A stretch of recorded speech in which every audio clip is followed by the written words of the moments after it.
Hey, my name's Adam Todd. I'm the branch manager here. Thanks for coming out. I just wanted to welcome everyone. We're excited to have all of you here. Even Lou, we're even excited to have Lou here.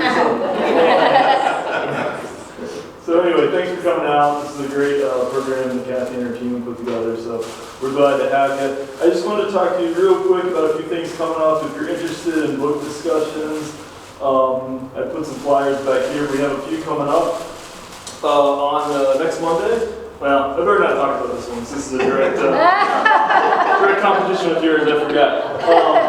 We have Terry Callis coming on September 10th. He's a guy who grew up here in Irvington, and he wrote a book a couple years ago. We've been trying to get him to come out, but COVID, etc. So he's finally going to be here on September 10th to do a book talk in this room, so that should be cool.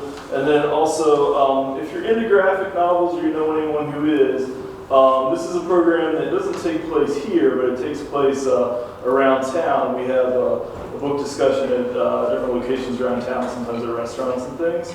Right now they're doing Sandman, but they do different things every month. So if you're into that kind of thing, check that out too. And then, look back as we do different books every month. So anyway, enjoy. Thanks for coming out. Thank you. Thank you. Sherry. Welcome, Sherry Patterson, and I'm honored to be on the Justice Advocacy team. This is the first of 3 nights, and so delighted to have you in on the 3rd night. We'll have guests here who will be sharing their knowledge and what they know and probably experience about this topic. And that should be an exciting evening, I think, right here. And that will be on the 29th. So we have restrooms right across the hallway. It would be helpful if you set your phones on stun, just so that they don't make a noise. I always have to, remind myself to do that. And I think maybe, is there something else? And there's Kristen Shaw. Oh, I'm sorry. And the lovely Kristen Shaw, who is here. And when I walked in, I thought, well, I know that character. I thought, oh yeah, these are the characters. And that would be Kristen. So we're just delighted that Kristen is going to share her skills and abilities and care with us. Thank you, Kristen. Take it away. Well, that's intimidating. No. As she said, I'm Kristen Shaw. I have no qualifications in this area whatsoever, other than I am a teacher. So you get anchor charts, and you get someone that can lead a book conversation, somewhat, and can Google. So just to start out, I just want raise your hand if you have a history as a renter. Okay, so it looks like just about all of us at some point or another have rented our primary residence. So we have a little bit of experience with leasing and landlords and all that good stuff. One of the things that I did find in kind of my Google searching is this website called Eviction Lab. It's evictionlab.org, and it is just cram-packed full of data and statistics. So I was pretty excited to find that. One of the things that I did learn about or from this website is that they list, let me find this page for us, in what they consider large cities, which I'm not exactly sure what their criteria was for a large city, the 100 large cities in ranking. You see right here, number 13 is Fort Wayne, number 14 is Indianapolis. So we do not rank as one of the top states for evictions, but within our state, Fort Wayne, Indianapolis, and then further on down the list is also South Bend. So we do have some areas where evictions are pretty prominent. Okay, so we are discussing the book Evicted by Matthew Desmond. I've gone ahead and made little cheat sheets, crib notes, whatever, for each of our characters. Combined a couple of them. Pam and Ned go together, And then Doreen and Patrice go together over here just because they are of a family unit, so they're together. So as we can look through here and maybe refer, we can try to use their names, if not, just some descriptive language about them. All right, this is not my computer because my keyboard would not work, but I think we get it.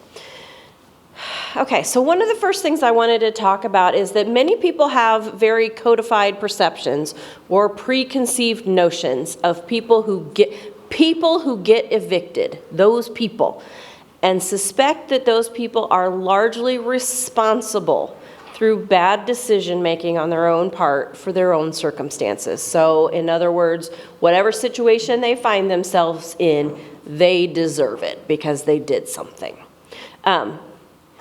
Did you feel that way before you read this book? And after reading this book, has your opinion changed at all? What are some things that you notice about your own thinking when it comes to evictions? Okay, I'll just say that I had no idea so many people were evicted. Mm-hmm. That was my take on it. Okay, so just surprised at how prevalent Yes, it is? I had no idea. Okay. Sharon? I think I felt that eviction meant that some sort of an officer shows up and you have to leave and then lock the door. That's what I thought eviction was. I had no idea there were several types, and informal and all that kind of learned about it. Wow, that's very interesting. And that eviction is also the people who leave on their own. And I don't think of that as eviction. Yeah. So I learned that. Yeah. Okay. So what about that whole perception or feeling of it's their fault?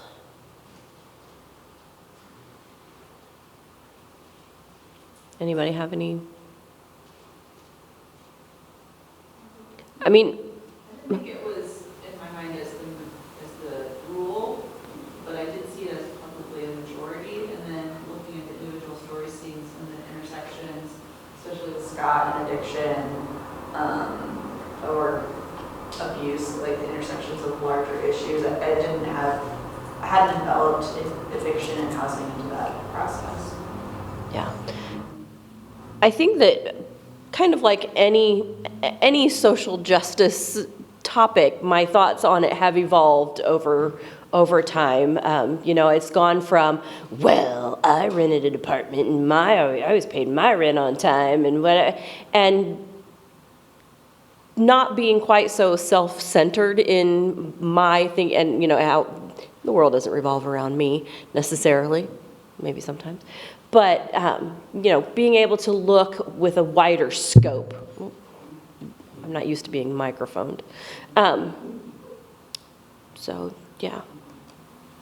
I wonder if it would have been different if this was the first book we read, and before any of the conversation about, the. Oh, if we had read this before we had read Yeah, I wonder- Nickel and Dimed?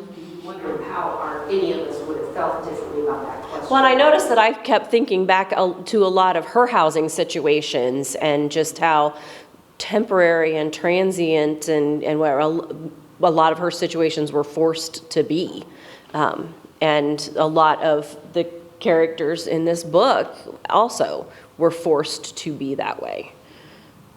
I think I realized that there's really a lack of understanding of what really poor is. Yeah. We say to ourselves all the time, oh, I'm just so poor. Well, I learned. I was a classroom assistant for IBS, and I had worked at School 62, which was at 10th and Wallace, which is this kind of little middle-class neighborhood. Well, they sent me to School 14. And School 14 is down on Ohio Street by Tech High School. Mm-hmm. And I said that's the original Westminster Neighborhood Ministries elementary school. Yes, Yep. yes. And so anyway, when I was there, I talked to a lot of the faculty, at lunchtime and that kind of thing, and they kept telling me about these children that didn't know what a peach was, didn't know what an apple was, they didn't know what a banana was. They had no concept the things that I took for granted that I gave my children. You know, they made fun of my shoes. I had just plain little tennis shoes on. Well, they said, those are buddies. And so I went home and I asked my kids, I said, those kids said I got buddies on. What does that mean? And they said, well, they were making fun of your shoes because you're supposed to wear. They were making, but I said, but anyway, I was saying, well, okay, now I'm poor too. But anyway, no, what my whole point was, I learned by being there with those children, with the teachers, you know, that saw them daily, what poor was. And I had thought, you know, several times, I thought, we struggled. We had 4 children. We had to, you know, had struggled. But gosh, we were rich compared to some of those families. And there were a couple of times when I definitely had to check my privilege as I was reading this, and, you know, they're talking about, and I think it was Arlene, is that the character? Where after she was in court with Sharina, and, you know, that she still had $325 left that she owed, and so she was still going to lose the house, and for a split second, it was like, well, is that it? Oh. This book is older. It's not as old as Nickel and Dimed. It's not, you know, that far removed from present day, but it's still monetary differences, inflation, whatever. But also, if you don't have it, it doesn't matter if it's $3,200 or $32,000. If you don't have it, you don't have it. So yeah, there were several times when I had to. What impressed me about that question is the intertwining of both the renter and the landlord. Mm-hmm. There's an intertwining of those two populations. I mean, you have to think about it. A landlord has to make some kind of money, you know, to you know. They're not a nonprofit. They are a business. Mm-hmm. But then, you know, then they get stuck with with bills and damage and stuff, and then they have to figure out how to pay for that. But then there's this whole industry about how to manipulate the system that became so prevalent, you know, about that. How are you a landlord and you got, you know, like windows knocked out, you know, and if you're a renter, you can't say anything about it because they're going to, you know, ask for the month's rent, and the guy's going to need his money to, you know, pay the mortgage on the house, and oh my gosh, it's not a simple thing at all. No. And that was one of the things that I found, and I've got a question in here about her later, but I found myself very torn about Sharina. She was probably the character that I had the most internal conflict with, and had the most difficult time making peace with her. Very, very difficult time with her. She can cut you off at the knees. Yes. Okay, so what were you surprised that you learned? Was there any particular scene or character story that was emotionally painful for you to witness? Or did you especially connect, or were you drawn to any of the characters? Characters, I say, because they were renamed, but they're based on people. So people, any of the people that you especially connected with, or that you felt drawn to, or that you really had a hard time with, other than Sharina. We'll get to her. We'll get to Sharina here in a bit. I'm from Kokomo, but we lived in Milwaukee, Wisconsin for a formative maybe 2 or 3 years of my very young life. Okay. So by no means was housing an issue, but to think about the way that my parents would describe housing to my young mind, there were things that I would say resonated painfully. I say, isn't Milwaukee known as like the most segregated city in the United States? Yeah. So, you know, we lived in a house and it had a big driveway. Like, that's my remembering of Milwaukee, Wisconsin. However, my parents didn't really talk about Milwaukee that way. And I wasn't able to like put it together until I kind of came across the section that, oh, there's a lot extra going on there that I didn't know about.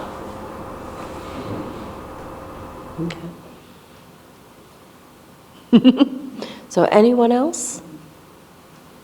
I found, maybe I said this to your husband before we started, but if I devoted a lot of time to sitting and reading this book, that was hard.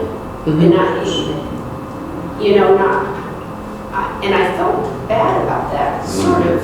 And that conflicted feeling of, it was depressing. It was hard. It was just kind of like one chaos and tragedy after another, and And you probably will, I know you'll get to this, but we talked about I read in the back about the author talked about this journey being a field gatherer, of information, and he talked about being depressed, about that it was hard to let go of that even after the project was completely done. So there was, there was a part of me that thought, I wonder what I can do, not for them, but you know what I mean, just for us. There was a part, and I don't know if it was in the footnote or in the book itself, where he was talking about how landlords can largely be seen as responsible for concentrating poverty and crime because of the way they do background checks. And the whole background check thing got me. But they basically treat folks that are poor and folks that have criminal records and engage in criminal activity the same, and so they force them into the same area. And that really struck me. And again, I don't remember where exactly it was. I should have taken notes. It's in the last chapter of the Christensen Reform. It's somewhere in the... It was actually in the chapter. I think so. Yeah. I think that will depend on the company and the criteria that they have.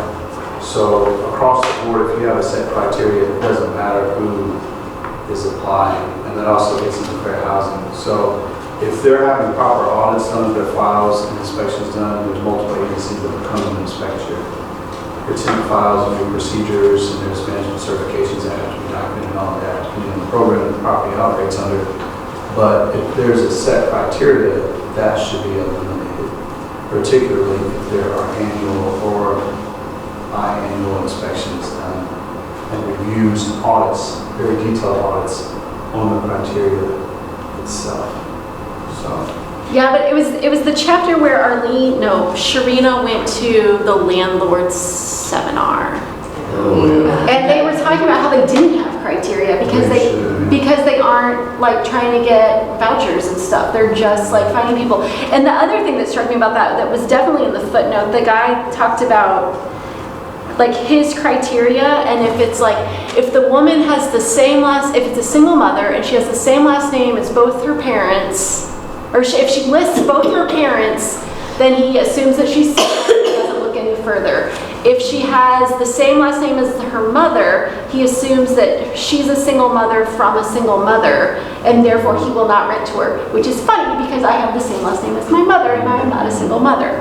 But, so I was like, man, for his criteria, he wouldn't rent to me. Yeah. It would depend on the volume, the size of the company itself. Private landlords, I don't know that much money in the law, but private landlords could probably get away with quite a bit more Yeah. than a company or LLC or LP or something like that could, because you're going to have, particularly the programs that you operate on, you're going to have required audits. And if they're from ICBA, or you can have more reviews, which are management occupancy reviews, you can have pre-inspections, all kinds of things, especially if you have investors, they're going to come through and comb through everything with a fine-tooth comb. So in that sense, should be a little bit more covered, but I mean, Joe Schmo off of whatever side of town, if there's no criteria that he has set, that's unfortunately. I haven't picked the book up late, so I haven't caught up. But I was curious, at any point does the book like do any distinguishing between like small landlords who own maybe a couple of buildings throughout a city versus like big corporate landlords who might own like giant complexes or anything like that? What were you gonna say, Mom? Yes. Yes, yes. I mean, they do kind of he kind of focuses on these characters, but yeah, he does do some description as to this would be different if. Yeah, there's a small landlord like Sharita, but there's also a trailer park that gets bought out by a larger property. Yeah. And then that changes the dynamic incredibly for all the residents. Yeah. Okay. What? I'm sorry. I thought a really touching scene was when Arlene was getting big court with Sharina.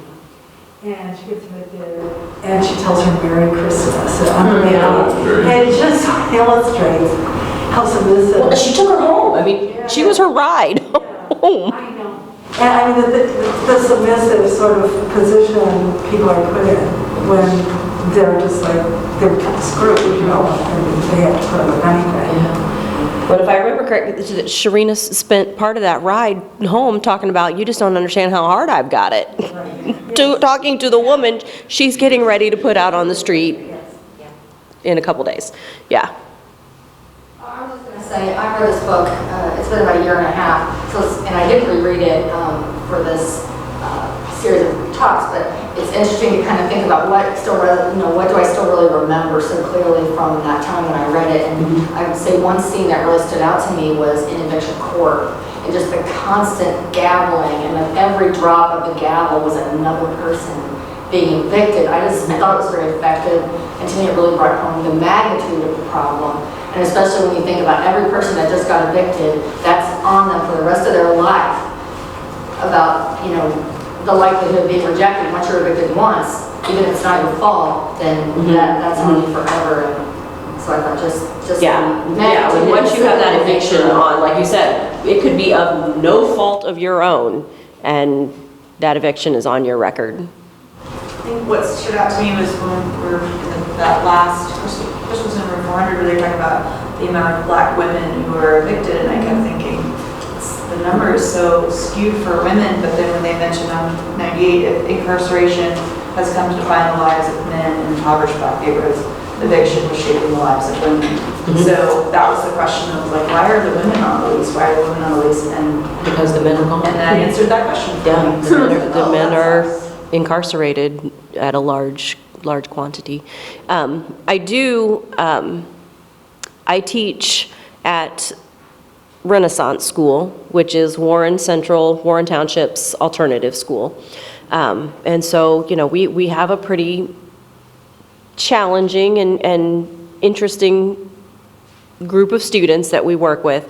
And I was talking with, this was toward the end of the year last year, I was talking with one of our older girls. I think she's 17, junior, around that age, so she's a senior this year. And she was talking about her brother, who happened to be one of my students on my caseload, because I teach special education, and he qualifies for special services, and how her brother has gotten them evicted from an apartment because he likes to run around and run with older boys that are criminals and bringing that into the apartment complex. He tends to, if they get pulled over or whatever, he bails and runs. When he runs home, which brings the police to the apartment complex. And he has gotten the family evicted. And she was very concerned one day and was in tears because he'd pulled it again, and she thought that they would get evicted again, and that this time they wouldn't be able to find another place. That this time they'd kind of tapped out the places on the east side that they knew took people with previous evictions. And so she was already making plans that where she would go, because she would refused to move to back to grandma's with mom if that's where she went. So she was making her plans to live in her car. And just move her car from place because she was not going to go to grandma's, and she wasn't. Luckily, they did not get evicted that time, and so they were able to stay in their apartment. But that was just, I had not really thought about the fact that a 15-year-old would be the responsible party for getting his family evicted. Yeah. So just a few statistics. The renter population, and this is from, again, Eviction Lab. The renter population of Indianapolis is 171, almost 172,000 people. People on the lease, people. There were 219 eviction filings last week. And they update that. They kind of give it, there's the little asterisk on there and said that this number may be a little skewed because of some paperwork not getting filed. So it could be even more than that. But there were 219 eviction filings last week, and 43,334 filings since March of 2020, March 15th of 2020. And was that during also the moratorium on evictions? Were those evictions still going on? You couldn't, so no. So it would be, it would include that time period, but one would hope that there were not evictions during that time. Because March of 2020, that's when the duty hit the fan. So how many more would there be? So yeah, how many more would there be if there had not been that moratorium? Now let's talk about my friend and yours, Sharina. Sharina claimed to have found her calling as an inner city entrepreneur, stating the hood is good. There's a lot of money there. How did Sharina profit from being a landlord in poor communities? Because she she did. She specialized in that north side neighborhood where often white landlords would not get involved and they were not buying properties there. So how did she profit from being a landlord in those poor communities? Do you think her profits were justified? What responsibilities do landlords have when they're renting their property? What risks do they take? And do you sympathize with Sharina or not? Now you notice I put on her little cheaty sheet, where is she? She's over there. I did want to make sure that y'all knew that she lived in a nice house not in that neighborhood and that she vacations regularly. So Sharina is not living a life that is... And she has multiple cars. She has her car. Yes, she has her rent collector hoopty, and then she also has her nice car that she drives to the places where... She used to be a teacher. And she used to be a teacher, so this is more profitable to her than a teaching salary, which, has its pros and cons. She had a college degree. Yeah, she has a college degree, and she was in, whether or not she was making big bucks, she was in a profession where she would have continued to move up the pay scale and have insurance, etc. So this was, to her and her husband, more profitable than her teaching. Oh, does anybody else feel like they just turned the air conditioner on? Being a mental health professional, I would probably give Sharina a couple of stars for being a little sociopathic and antisocial. Especially how she sort of compartmentalizes her empathy, shall I say, using it to her advantage to lure it in and thinking or leaning over there. Or at least an interesting study too. I thought that she'd be an interesting study to look at too. But, Yes. But there's this sort of this attraction, and clearly Sharina is abusive, and it's just she lures her in because she goes and gets her groceries. I guess I saw that somewhere. There. Yeah. When she moved in, she brought over groceries and just seemed like she's kicking her out the door. And she just had lost her sister, and she was paying for her sister's funeral, and she was a little bag on cash and all of that, and and it really kind of reminded me of a little bit of the story of Les Miserables. You know, the guy stole a piece of bread because his family was hungry and he threw him in prison. Prison for Yeah. years. Yeah. You said there wasn't that in the book, right? Someone committed a crime. Oh. Yeah, it's just and she's a character. Yeah, yeah. Well, and one of the things that I think, you know, it says that how did Sharina profit from being a landlord in the community she worked in? I mean, she profited because these were vulnerable people and they had no recourse to fight back against her. So, you know, what she said goes. And she also profited on the fact that it was just a horrible infrastructure in those neighborhoods and was buying things very cheaply. And I mean, and so Was every structural. time anything that would, you know, she would think, hey, you know, I wouldn't have to put much money into this. So she would just roll more money into it and then just start making more and more, as well as relying on, you know, any kind of government assistance. I mean, so she was making money from all kind of different angles. Yeah. On that. Well, and it seemed like, I mean, there didn't even seem to be just a basic level of just human comfort in these places. You know, they talked about that, you know, her husband was the handyman or whatever, but he would get angry with you if you got called or if he ended up having to come over for something.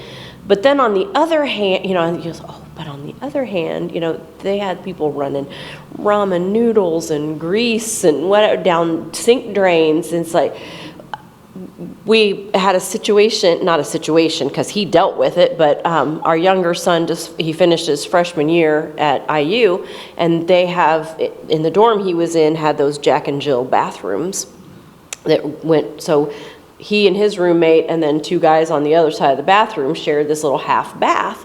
And he told us the story about, you know, one of them they were gross, but anyway, had made a mess or whatever in the bathroom, had cleaned it up with paper towels, and then flushed the paper towels down the toilet. And I'm like, who raised these kids that they're flushing paper towels down a toilet? He's like, I don't know, Mom. So, you know, he dealt with calling whoever he had to call, whatever. But, you know, you think in situation, people don't necessarily know better, that you can't just run that stuff down the sink and it's just gonna clog up. But then you think about, was it Doreen and Patrice, that, you know, they ended up without a functioning sink for a while, and they were trying to wash dishes in a bathtub, I think, you know, they were doing things like that. And so, yeah. I think a lot of it is lack of education, really. You know, I don't know how we can get some of the younger people educated to spend their money more wisely or to be more careful with other people's property and that kind of thing. It just seems like to me that a lot of this came because people didn't know what to do when they even were given someplace to live. They didn't know how to take care of it, or, you know, She wasn't answering their calls. They would call in for repair and she didn't answer the phone calls. You know, to Will's point, there are regulations for a reason. If I lived in an apartment or was run by a company, if I put in an email of a needed fix, but now unregulated, she can just ignore their phone calls as much as she wants. And they need water. Yeah, and it did very much seem like there were a lot of these situations where it was a vicious cycle, where it just kept feeding off of, you know, the landlord was negligent, which then caused the renters to do something that they shouldn't, and I don't need to be mic'd. And it, you know, it just fed off of, yeah. I was thinking about predatory neighborhoods where high interest loans. They're all situated in areas that you go in and here's my check and we'll give you a loan and then you. Oh, and we sell booze too over on the other side of the store. Yeah. Yep. And just pawn shops, there's a whole economy. How can I sell my blood just to get by for groceries today? It's expensive to be poor. Yes. It's really depressing. Yeah. Yeah. Okay, yeah. And Yes. wasn't the rent extremely high for that? I mean, I never paid, I haven't paid in many years. But wasn't that very high for that? That was back in the 80s, wasn't it? I don't think this one was quite that old. I think it was in the early 2000s. So, I mean, it's, Do you know? It's too high. It's too high for a landlord that's not following the rules and not making the place Yes. down. yes.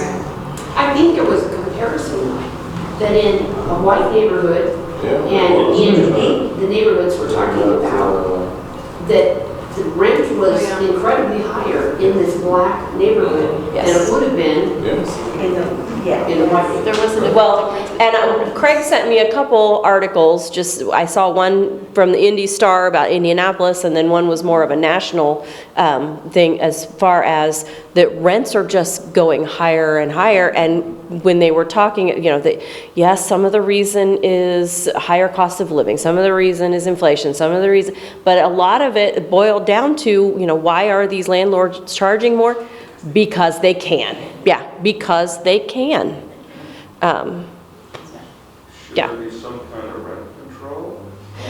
Well, and there is Section 8 housing, and I think that might be my next, that in Indiana, to qualify for Section 8 housing, you have to be within their poverty guidelines, which, I think for an individual, a household of one, was like around the $20,000 to $24,000 range. So, and it doesn't increase a whole lot more when you add more people to the household. So we're talking about people living on $30,000 total for the total household.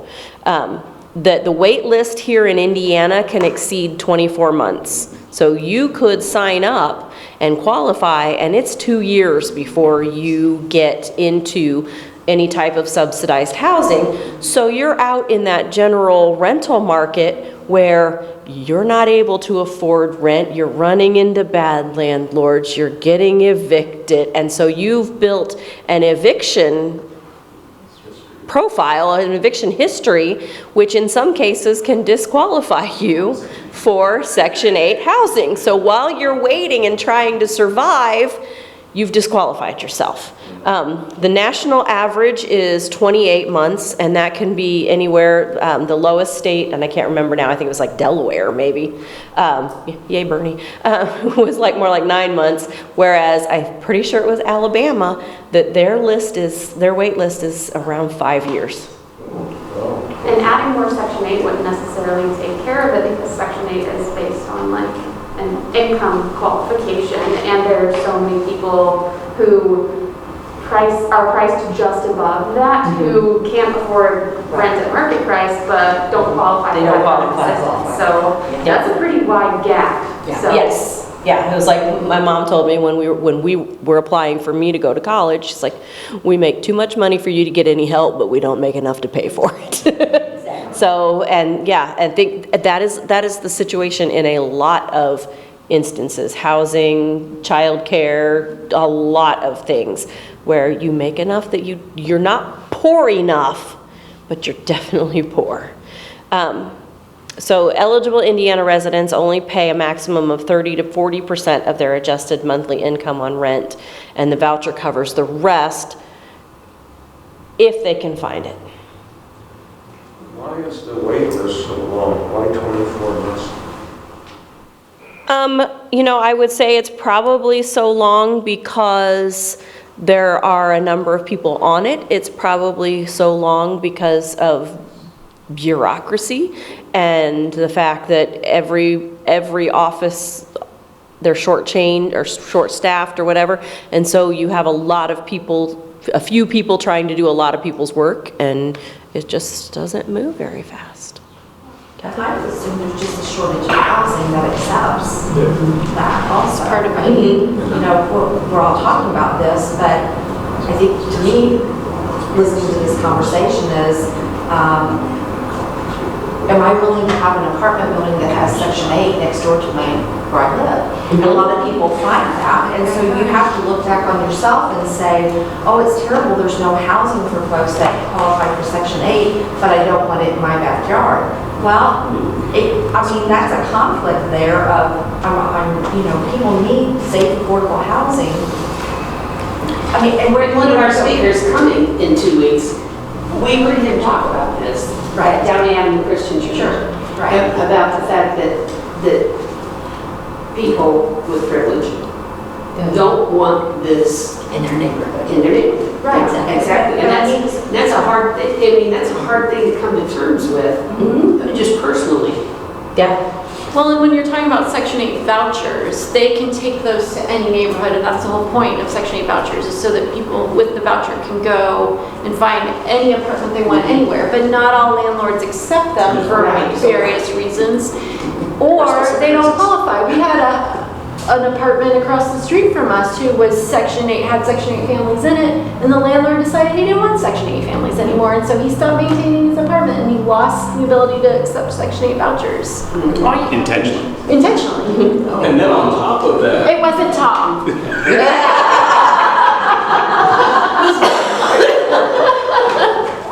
You can tell us later if it was You're Tom. right.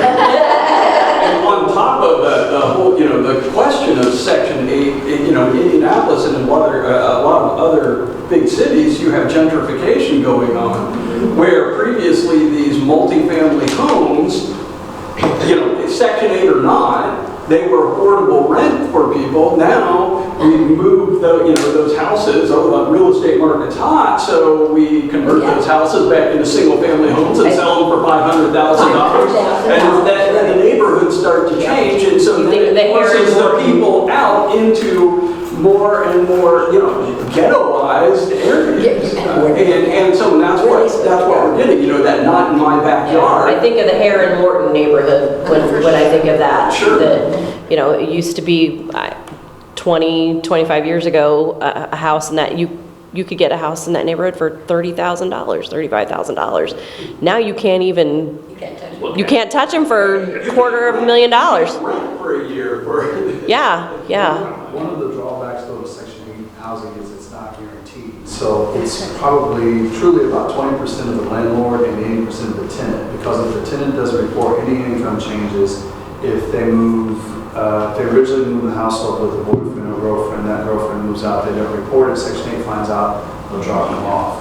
If the landlord has repairs that aren't being completed, then the voucher will go into abatement. If it's not fixed within a reasonable amount of time, which is generally, I think, 30 days, they will cut the voucher off. If you are at any point in time, if you change households and you move somewhere and you do not report that to Section 8, they'll cut the voucher off. So there's a lot of conventional properties that will accept Section 8. So true to your point where some folks will say, I really don't want Section 8. A lot of that falls on the tenant, though, to report the changes in their household. The reason it's longer in Marion County is because there's so many people that need the voucher.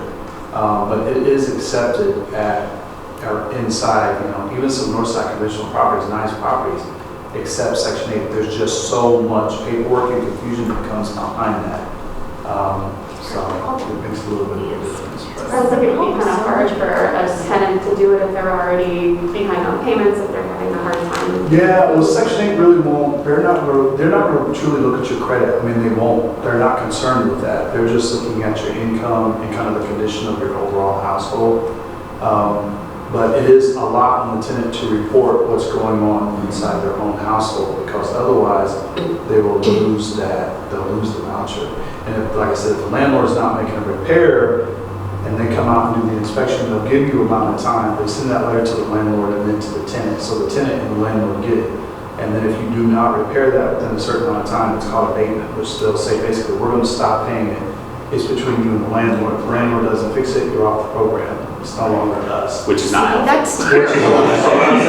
Right. But on the flip side of that, you've also got some people who will work that system, which you always will, to the help. They're on Section 8, they go by, the nails are done, the toes are done, the hair is laid, they're the biggest iPhone you've ever seen, and they're driving a new car, and there's people coming in and out that you really don't know. So there's two sides always to every story, which is just life, you know. But I mean, I definitely agree with gentrification in the neighborhood that I'm in has definitely changed. I mean, you know, to drive by a sign and see starting price for a house starting at $280,000 up to 1.5, who's got $60,000, $70,000 to plop down on a house?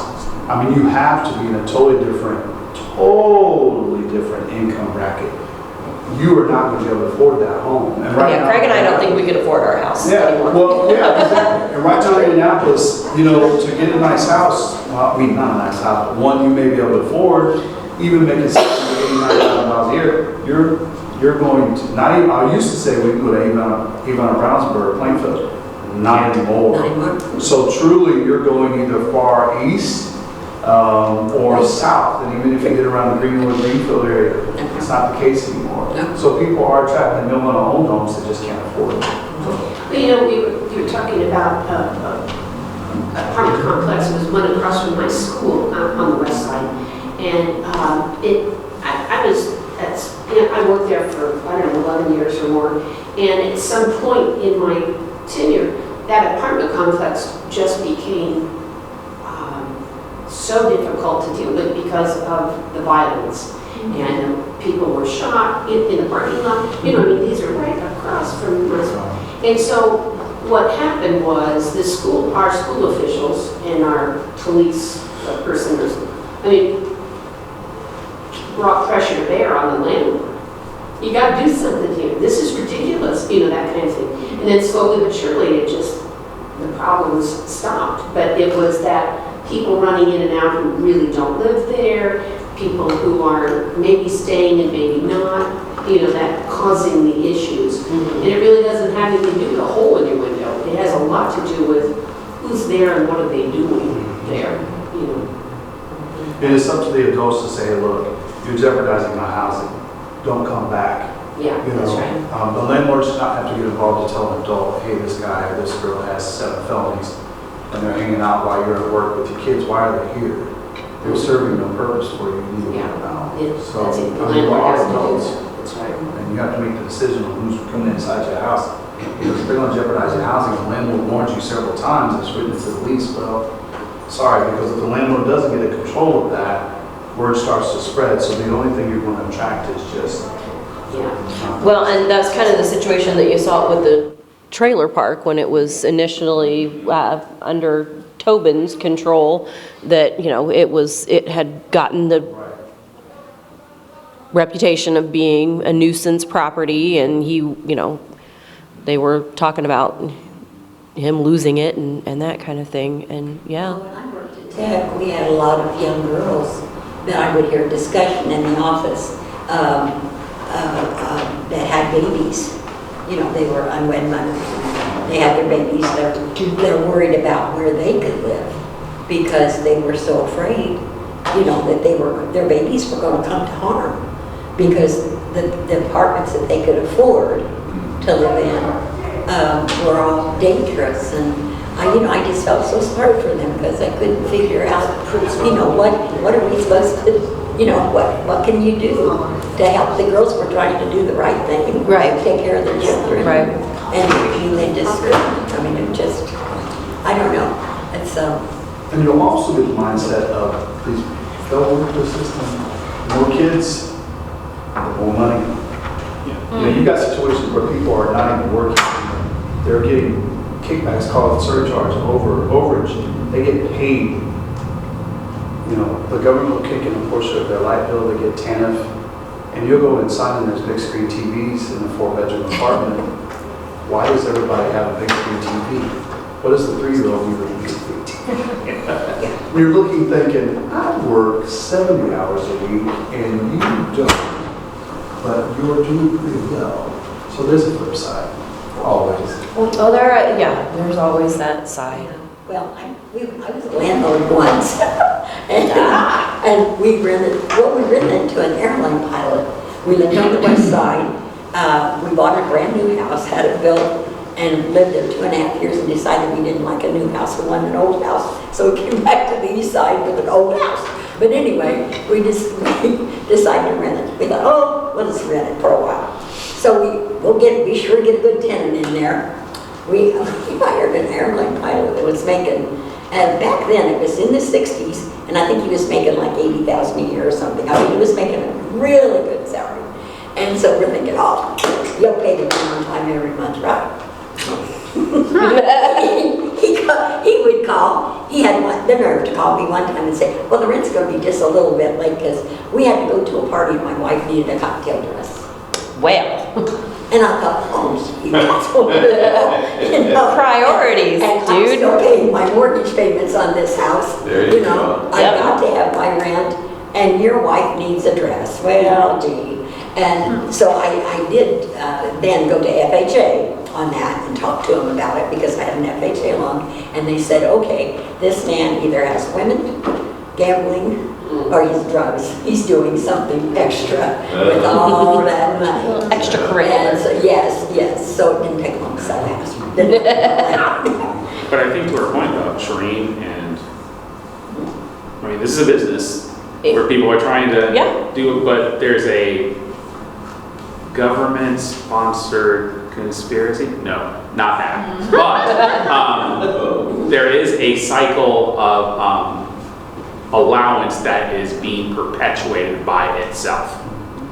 The idea that resources aren't available for people to get out of the cycle of poverty might be the actual problem. Yes. Yes. Once you're in, it's good luck getting out because I don't think you have much of a chance. Right. And doesn't that go along a lot with having role models? These young people growing up are seeing the way their parents live, and in most cases, I think they're going to probably live pretty much the same way. I mean, our children live pretty much the way we live. There's not a big difference between, well, they live better than me, but I just think that has such a great bearing on it. It does, but it's a self-perpetuating problem. You know, I mean, once it gets started, it's been going on for like, decades, hundreds of years, how do you get out? You know, and you're right, if you had better role models, that might be very helpful, but the problem is, how do we fix the sort of, the undercurrent of all that? It's not like, oh, now we get better role models and it's done. It's self-perpetuating after a while. But some do get out. What? But some do get out. Well, some do get out, and normally we kind of lost them for getting out, and there's certain avenues like sports and stuff like that get people out of that kind of thing.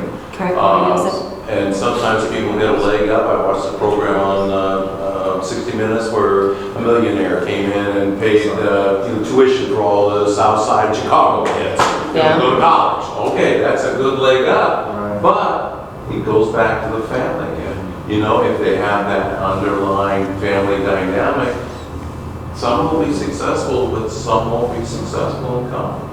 But what's happening now is how more and more are falling into that. And they come from good families, they have good role models, they've gone to college, they've done all of those things, but now, look at what rent's gone up. The average, what $2,000 a month rent? Think about what that takes in income, but yet there are jobs that are paying that. So we have people who have made all of those good choices, and have done all of those right things, who are falling into that cycle of poverty. I appreciate And my kids are at risk of that because college is super expensive. Sure. They're having to make those loan payments, but they're also having to make rent payments, and great jobs aren't necessarily out there paying enough to do all of that. My daughter does that. Exactly what you said. She's doing well, and she saved up enough money to put a down payment on the house. But by the time she got ready for it, oops. And she got money in the bank. She's doing all the right stuff, but she's not making $75,000. Yeah. She's only 30. I was gonna go back to the whole, like, role model thing. Part of the problem too is like if you are segregating communities based on like income or like their criminal background, and you're just putting them all together, then there's no one with a different story that you can look to for a model of how to rank it. There was a recent New York Times story, or New Yorker, or Atlantic, one of the big ones, that did a study, or put out a study about how people who grew up among like mixed income families, like if you knew more rich people, you were more likely to break out of a cycle of poverty just through. And so I think the transferable thing there is like if housing is perpetuating these homogenous communities that are stratified by income, then it's going to be that self-perpetuating cycle because you don't see an opportunity out. And you're not really presented with a lot of people that could help you. Exactly, there's no With incentive opportunities for to those get out. people to come into your community to put in the work because it's really hard to live there. And you have predators like Sharita who are keeping them there. On purpose, for that reason. So how do we think that race factors into the types of struggles that were profiled or that were faced by the individuals profiled in this book? Also, what about being a woman, a parent? We have a history of redlining. We have a history of redlining, and I mean, a lot of communities do. Indianapolis definitely does. Yeah. Yes, right? The what? Also, yes. But he didn't talk about it. I mean, he didn't No. call it redlining. He No. really didn't talk about. He didn't really talk a lot about the history of Milwaukee and kind of, it was more just how is it showing itself in present day. He really didn't talk about, okay, when they were building this highway or they were doing this or whatever. History tells us how we got to the present day. Right. And you have to figure that being a Midwestern town, city, that it's probably pretty similar to ours, that, they were looking at putting in freeways and highways and they probably did a lot of, lost apartments, lost neighborhoods, divided neighborhoods, destroyed neighborhoods. And I can't even think of the neighborhood I'm trying to think of right now around where the Compass office was when I worked there. So around 30th and Keystone. Is that Brightwood? Martindale? Okay. Yeah, that neighborhood was, when they put in 70, it was. Yeah.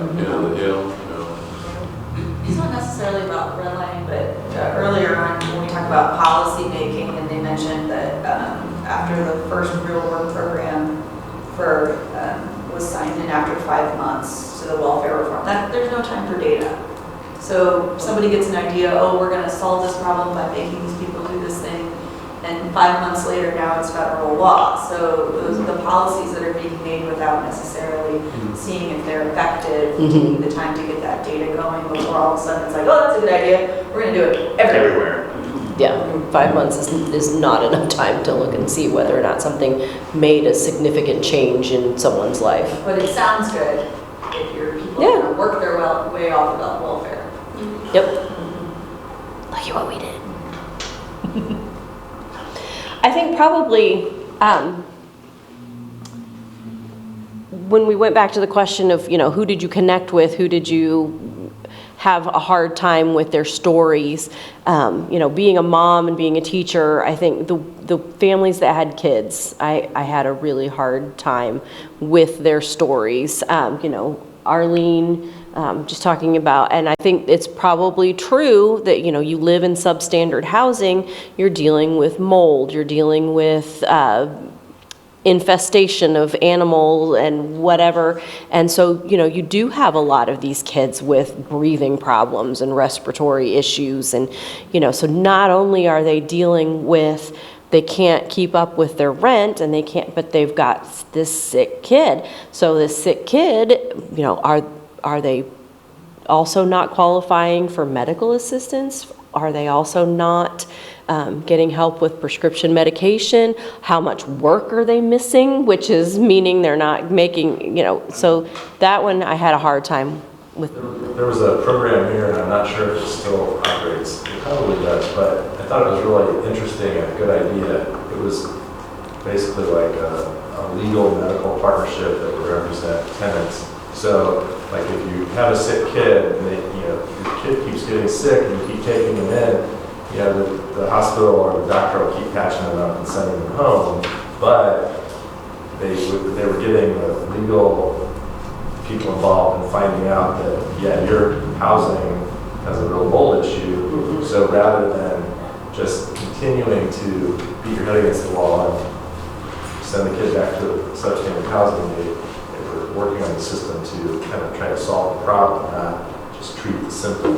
And let the house keep making the kid sick? Yeah, I think it was actually called Medical Legal Partnership, and I don't know if it was through IU Health or IU Med Center, but it was. Which reminds me, as you're saying this, if we think of, as we're talking, questions that we think would be good questions for the actual experts who know what they're talking about, jot those down so we can, yeah.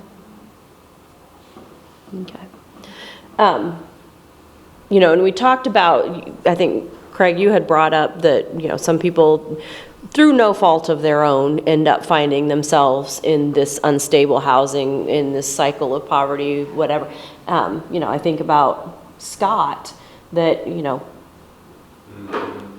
fault of his own, whatever, we're talking about addiction, so, that's a whole different ball of wax, but, he was a college-educated professional. He was a nurse, and he finds himself in this situation where, due to unstable housing, it's perpetuating his addiction, and he just is in this constant,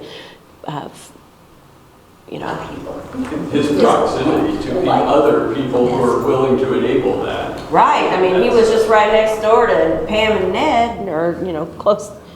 They were dealing. So. But he was hurt due to work. I mean, he got addicted, and that goes into the larger issues of the opioid addiction. And I mean, I've lost friends to addiction who it was an injury, they didn't have health care, and mom had bills, and they died in their truck. Yeah. If you haven't watched Dope Sick, watch Dope Sick. Yeah. Definitely watch Dope Sick. It's hard to watch, but watch Dope Sick. Okay.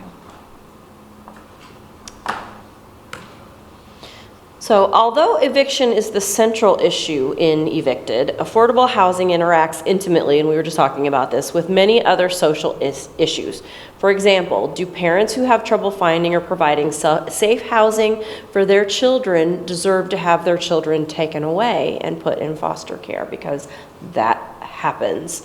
Would affordable housing make it easier for addicts and recovering addicts such as Scott to enroll in programs that increase chances of rehabilitation? What other major issues can you think of that eviction affects, whether in this book or in the world in general? Go ahead.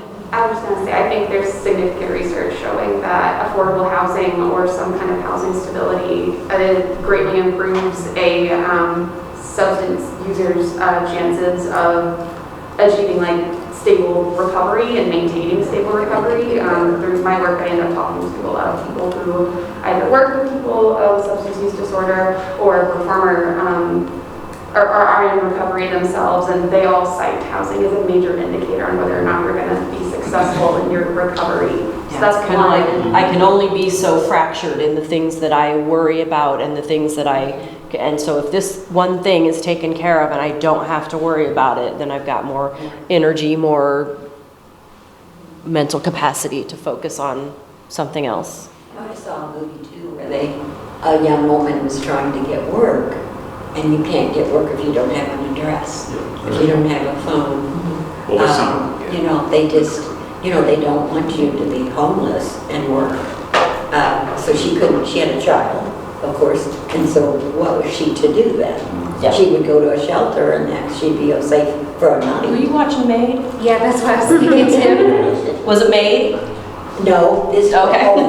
that was very similar to Yeah. that. But no, this was years ago with Valerie Bertinelli, when Valerie Bertinelli. Valerie. So that was a long time. Valerie. So this issue's been going on for years. I also think sometimes it's a lack of knowledge, unfortunately, to the public. RD programs, rural development programs, if you live in rural areas, you have, which is project-based housing, and then you have tax credits. So there are options that you have, but I think a lot of it falls into the general public does not know. And then there's also stigmas that are associated with living in those type of I call them program housing, but it's just the program that they operate on, particularly tax credit, because tax credit is a fantastic way for someone who graduates college or whatever, you know what I mean, who's making $20,000 to $30,000 a year, just getting their foot inside the door. And with tax credit, you could just have to meet that, you have to be under that income limit. Once you're in, unless you go up to a certain amount, which you'd have to win the lottery and get this huge increase. You may pay $800 in a fantastic property, but now your house is gross or whatever, you're earning $65,000 or $70,000 a year. I see that quite a bit. And so the person's able to pay lower rent, and still qualify to live. So I think some of it falls into, because as soon as you hear affordable, and I was guilty of it too, but as soon as you hear affordable housing, you're like, oh boy, this Must be affordable. yeah. But, and then you drive by some of the properties and they're affordable and you're like, wait a minute, it's really nice property. So I think, and I think that falls on the local agencies, county, state, federal, to actually publicize that. But it also falls on landlords that accepts or operates under those programs to make sure that they're maintaining the property so that it doesn't get the negative stigma that people bring to liabilities over rapidly. Did you say those housing units were largely in rural areas? Well, there's rural development, which is RD programs, which is based for rural areas, smaller towns, or out in the country is what I would say. Okay. Those talking about LIHTC, low income housing tax credit properties. I think a lot of, in the last, I don't know how many years, and obviously this hasn't solved the problem because it's still a huge problem, but that whole stigma and this trouble that people get into, there's a big concentration of poverty. When you just build this, gigantic building, like 800 units of Greeny green. Yeah, In Chicago. and then, So we tried that. then the trend is more toward, integrating it into, so it's not all public housing or tax credit, it's spread out, and if the management of those properties is good, then, there's no reason why somebody should even have to know that, they live next door to someone who's getting income assistance. As far as what eviction affects, our policies, I talk about the cycle again, but the idea that housing isn't something that people deserve in order to work and earn things. It's like you have to work and earn to get housing, which isn't just housing, but it's actually an investment to make more money so you can eventually buy houses and rent them to other people and make that cycle. But the policies that we've got are based on this social reversal that housing isn't something people Housing is a deserve, but they privilege, earn. Right. not a human right. Yeah. Well, and we can put policy and politics together as well. Obama, for example, said that in his presidency, he was going to end veteran homelessness. A veteran gained affordable housing voucher is now, or during that period of time, it was maybe 4 to 6 months instead of those 24 months and on. But that's gone. It's tighter. That was not a key to Trump's presidency for veteran homelessness. Another thing that housing affects is education. I was- Children's ability yep, I was gonna to stay say. in school, to be in school on time. And just be able to stay at one school throughout the school year. Yes, that's Yes. exactly. Yeah, for all school year, yeah. You know, and there are programs that are in place for kids that are displaced in their housing, McKinney-Vento and whatever, but, you know, it takes a long time sometimes to get that bus scheduled, to find a bus to go out, you know, that's gonna go out and pick them up. You know, Well, you know, in Marion County, in reality, if a child loses their residency and their parent takes them somewhere else, even if it's across town, we arrange. I mean, the school. we do, arranges right, to go but by get them then, by the every time the single bus day. has gotten arranged, you know, they've missed 3 or 4 days of school, and, you know, that's a lot of school to miss. You know, we've had kids that, we call them their scoobers, that, you know, the school corporation pays for an Uber to go get them, because they just have not been able to, I mean, we are struggling with a massive driver shortage, and I think every corporation in Marion County is right now. Yeah, so if anybody wants to drive a bus, no. Well, because it's required. It's, I mean, Yeah. out of the goodness of our hearts, yes, but it is required of the district to do that for that child who was in residency. Yeah. So, but yeah, I was going to say the same thing, that, you know, education is definitely, you know, and kids, they have to move, so they take off a couple days to pack, and they to move, they take off. There's just a lot of reasons why kids are missing. Well, and even the ability to, I think it was in Doreen's family group that Mikey was trying to do his homework, and there were so many people living in that house that like everybody was running around and making noise, and he was having a hard time to get his homework done. That's cool. So just because there were so many people living there. You're sleeping in a chair. Yeah. You go to school and pay attention if you're sleeping in a chair. Right. And then you have the issue of, and you've talked about this with your student population, about people don't live somewhere, they stay somewhere. Right. And so what does that mean? If they stay somewhere, they're staying in a house, usually multi-generational, with people who aren't necessarily relatives. And so you're talking about stacking how many people, you know, in a home that's not built for that, and people don't have a sense of place and a sense of space where they belong. And, you know, and it makes life that much more difficult. Especially as a child. And especially as a child. Yeah. And we had custodians at Tech that found students sleeping in the locker rooms and the restrooms all night because they didn't have a place to go. They had no home to go to. Yeah. So they had a blanket and a pillow and they slept in the restrooms at school. Yeah, we had, and some printer wasn't working or whatever, to print out the pre-printed labels to slap on their little bubble sheets for some test that we had to give them. I don't remember which one it was. And so they had to put in their own address. We had to look up kids' addresses for them because they did not know. They had moved so much. They were in and out of various, living with grandma, now I'm living with my dad, now I'm with my mom, and we had to look up their address for them and spell it for them. Like I said, like a They had no idea where they lived. On the parents, though, to get themselves together. Same as sort of Scott over there smoking on that crack pipe.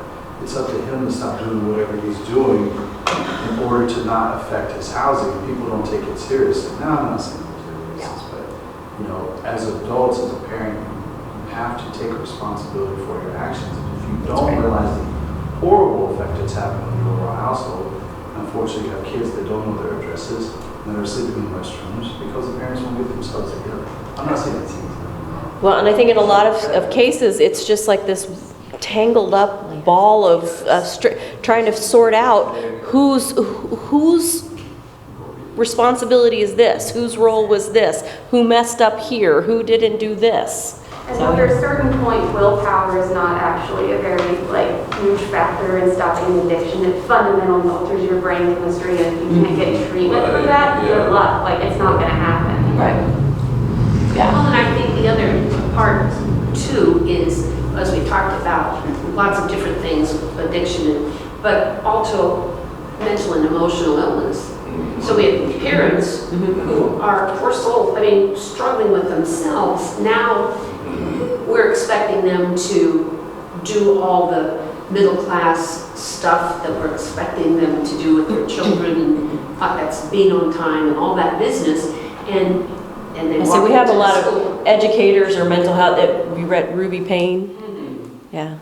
That, I was going to second that. Like I was talking to a community center earlier this week. They're offering grief counseling. It's a new thing they're doing, and I was like, "What are people grieving over? Like, is it a big COVID loss? We lost so many people during COVID. Is it due to that?" And they're like, "No, they're grieving the fact that they are being displaced. Like people who are being evicted are actively grieving the house that they're leaving. It is a huge mental health and emotional health burden, and that part, like I hadn't heard it addressed until I talked to them." If you read the Indy Star article that was in today, it was, yes, there was an article in about a lady who had lived in this, in 12 years she lived in that 12 house. years, and this was the only house her daughter had known, and then the previous long-term landlord decided to sell, to make money in this market, and that the new landlord came in and doubled the rent. Oh. And so it was forcing her family out, and she very much was into Grieved that house. You could just Yes. read the grief in what she was saying. So yeah, I mean, definitely. I hadn't seen that one all of that. well, and you think, I mean, just the care that some, like,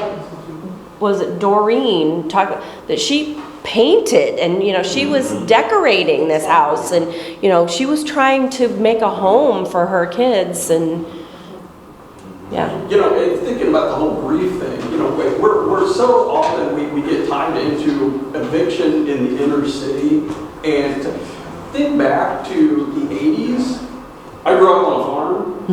And then, I mean, this was a very real Are you going to thing. go John Mellencamp I on am us? gonna go John Mellencamp. But it was a very real concern. I mean, we knew families who lost their family farms, who had lived on those farms for generations and generations, and then all of a sudden, you get the sheriff coming and saying, "You're out." It's happening now in rural America too, and we don't hear about that. But if you read anything about like Wisconsin, the dairy farms that have been in generations in families, they're losing their farms. Being bought up by And they're being giant bought up, and corporations.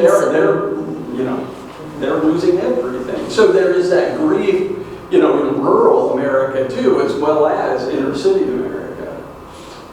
Question with the, I don't know, what's gonna hold, maybe we may get into it later in the book, because I haven't finished it.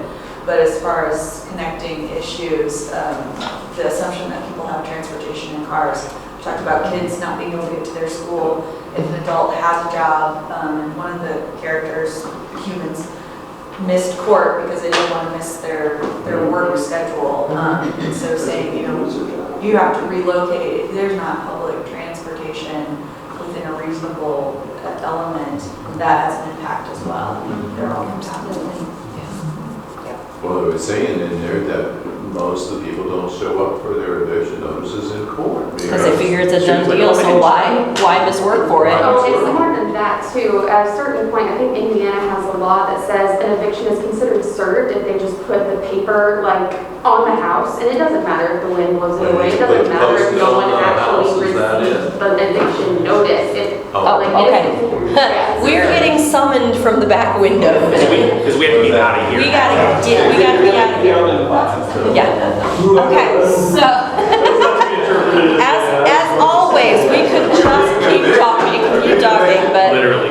Okay, so, housekeeping, is there anything else? Is there anything we need to do If you did not, the folks I knew, if you didn't sign in, I signed you in, but there's some folks I do not know, so if you can just please put your name here and an email or something, because I will send you an email reminder about the next two Mondays also, and anything else. And on that email, when I send it to you, you can also put questions that you would like to be asked of our panelists on the last week too, if you want to do that. So thank you so much. Well, and if you would also have any topics that you wanted us to discuss before we get into just go ahead and email that to Kathy too, and we can do a little bit of, and I'll bring back my acre chart